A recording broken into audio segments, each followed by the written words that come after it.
आज का मौजू है ज़हनी सेहत, लेकिन ज़रा एक अलग ज़ाविये से। हम सब अपनी सेहत का ख्याल तो रखते हैं, लेकिन अक्सर अपने दिमाग को नज़रअंदाज कर देते हैं, जो असल में हमारी ज़िंदगी की हर चीज़ को चला रहा है। आइए देखते हैं कैसे। अच्छा, इसको समझने के लिए एक मिसाल लेते हैं। ज़रा अपनी ज़हनी सेहत को एक कार का इंजन तस्वुर करें।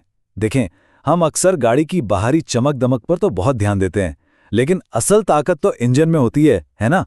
अगर इंजन ही ठीक ना हो, तो भाई दुनिया की सबसे खूबसूरत गाड़ी भी किसी काम की नहीं। तो सेक्शन 1, आपका दिमाग यानी आपका इंजन। सवाल यह है कि ज़हनी सेहत आखिर है क्या चीज़? अक्सर लोग समझते हैं कि ज़हनी सेहत का मतलब है कि कोई बीमारी ना हो, लेकिन ये इससे कहीं बढ़कर है। ये असल में वो तरीका है जिससे हम हर रोज़ सोचते हैं, महसूस करते हैं और चीज़ों पर रद्द-ए-अमल देते हैं। समझें कि ये हमारा ऑपरेटिंग सिस्टम है। और जब ये इंजन यानी हमारा दिमाग बेहतरीन हालत में हो ना, तो इसके फायदे भी कमाल के होते हैं। हम टेंशन को बेहतर तरीके से हैंडल कर पाते हैं, हमारे रिश्ते मजबूत होते हैं, हम ज्यादा साफ और बेहतर फैसले करते हैं, और सबसे बढ़कर जिंदगी का सही मानों में लुत्फ उठाते हैं। अच्छा, अब आते हैं सेक्शन 2 पर, वार्निंग लाइट्स। बिल्कुल जैसे गाड़ी का डैशबोर्ड हमें बताता है कि कुछ गड़बड़ है, हमारा दिमाग भी हमें सिग्नल देता है। बस हमें उन इशारों को पहचानने की ज़रूरत है। यहाँ देखें, अगर मुसलसल उदासी या परेशानी हो रही है ना, तो समझें ये दिमाग की चेक इंजन लाइट ऑन हो गई है। हर वक्त थकावट, ये फ्यूल कम है का सिग्नल है। जिन कामों में पहले दिल लगता था, अब नहीं लगता, ये ऑयल प्रेशर कम होने जैसा है। और ये जो हर वक्त सोचते रहना या नींद ना आना है, ये तो सीधा सीधा टायर प्रेशर का अलर्ट। और एक बात याद रखने की है, ये इशारे महसूस करने का मतलब कमजोरी बिल्कुल नहीं है। इसका मतलब सिर्फ इतना है कि हम इंसान हैं और हमारे अंदरूनी सिस्टम को बस थोड़ी सी तवज्जो चाहिए।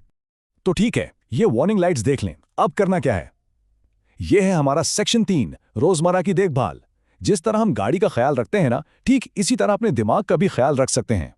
कुछ बहुत आसान से काम है जो हम सब कर सकते हैं, जैसे किसी ऐसे शख्स से बात करना जिस पर भरोसा हो, या बस कुछ लम्हों के लिए गहरी सांसें लेना। सोशल मीडिया से थोड़ा सा वक्फा लेकर देखें।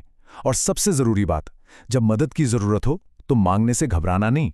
ये बात जहन में बिठा लें, अपना ख्याल रखना कोई खुदगर्जी नहीं है। ये तो हमारे इंजन की सबसे जरूरी मेंटेनेंस है। इसके बगैर जिंदगी की गाड़ी ज्यादा दूर नहीं चल सकती। अब आते हैं सेक्शन 4 पर, प्रोफेशनल मदद लेना। देखें, कभी कभी रोज की देखभाल काफी नहीं होती। बिल्कुल वैसे ही जैसे हम अपनी गाड़ी को मैकेनिक के पास ले जाते हैं, कभी कभी हमारे दिमाग को भी एक माहिर की जरूरत पड़ जाती है। जरा खुद से ये सवाल पूछें, क्या अपनी गाड़ी मैकेनिक के पास ले जाने में कोई शर्म महसूस होती है? नहीं ना? तो फिर अपने दिमाग के लिए किसी माहिर से मदद मांगने में कैसी शर्म? ये समझना बहुत जरूरी है कि किसी थेरेपिस्ट या काउंसलर के पास जाना कमजोरी नहीं बल्कि ताकत की निशानी है। ये दिखाता है कि हम अपनी सेहत को कितनी संजीदगी से लेते हैं। और अब हमारा आखिरी सेक्शन, सेक्शन 5। ये एक सफर है, कोई मंजिल नहीं। आखिर में ये याद रखना जरूरी है कि ज़हनी सेहत कोई ऐसी चीज नहीं जिसे एक बार हासिल कर लिया और बस। ये एक मुसलसल सफर है। तो अगर कोई इस वक्त मुश्किल से गुजर रहा है तो प्लीज ये जान लें कि वो अकेले नहीं हैं। लाखों लोग ऐसे ही एहसासात से गुजरते हैं। हमारे जज्बात असली हैं और वो बहुत अहमियत रखते हैं। तो मैं आप सबको इसी एक सवाल के साथ छोड़कर जा रहा हूं। इस हफ्ते अपने दिमाग के इंजन का ऑयल चेंज करने के लिए वो कौन सा एक छोटा सा कदम है जो आप उठाएंगे?